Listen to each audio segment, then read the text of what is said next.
युधिष्ठिर एवं अर्जुन कहने लगे कि हे भगवान, फाल्गुन कृष्ण एकादशी का क्या नाम है, इसकी विधि तथा फल क्या है, सो कृपा करके कहिए। विजया एकादशी अपने नामानुसार विजय प्रदान करने वाली है। भयंकर शत्रुओं से जब आप घिरे हो और पराजय सामने खड़ी हो, उस विकट स्थिति में विजया नामक एकादशी आपको विजय दिलाने की क्षमता रखती है। प्राचीन काल में कई राजे महाराजे इस व्रत के प्रभाव से अपनी निश्चित हार को जीत में बदल चुके हैं। इस महाव्रत के विषय में पद्म पुराण और स्कंद पुराण में अति सुंदर वर्णन मिलता है। भगवान कृष्ण कहते हैं, प्रिय अर्जुन, फाल्गुन मास की कृष्ण पक्ष की एकादशी विजया एकादशी के नाम से जानी जाती है।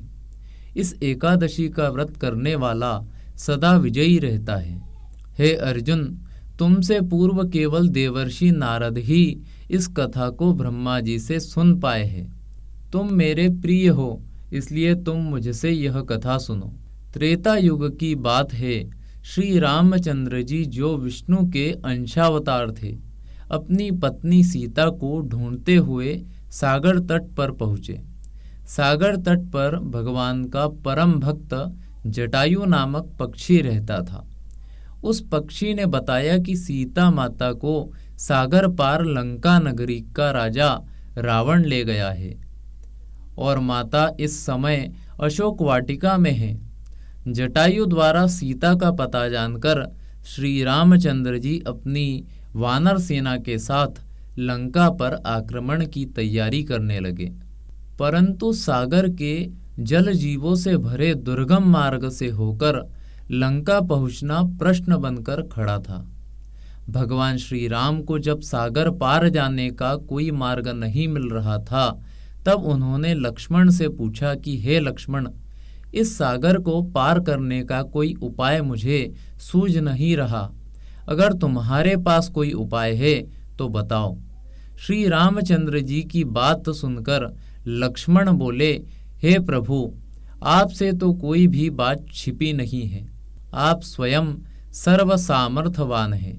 फिर भी मैं कहूँगा, यहाँ से आधा योजन दूर परम ज्ञानी वगदालभ्य मुनि का निवास है। हमें उनसे ही इसका हल पूछना चाहिए। भगवान श्री राम लक्ष्मण समेत वगदालभ्य मुनि के आश्रम में पहुँचे और उन्होंने प्रणाम करके अपना प्रश्न उनके सामने रख दिया। मुनिवर ने कहा, हे राम, आप अपनी सेना समेत फाल्गुन कृष्ण एकादशी का व्रत रखें।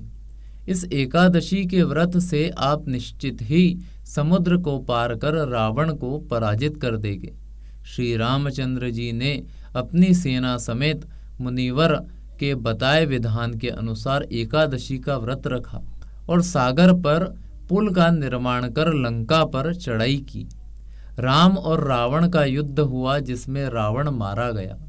हे अर्जुन, दशमी के दिन एक वेदी बनाकर उस पर सप्तधान रखे। फिर अपने सामर्थ्य के अनुसार स्वर्ण, रजत, ताम्र अथवा मिट्टी का कलश बनाकर उस पर स्थापित करे।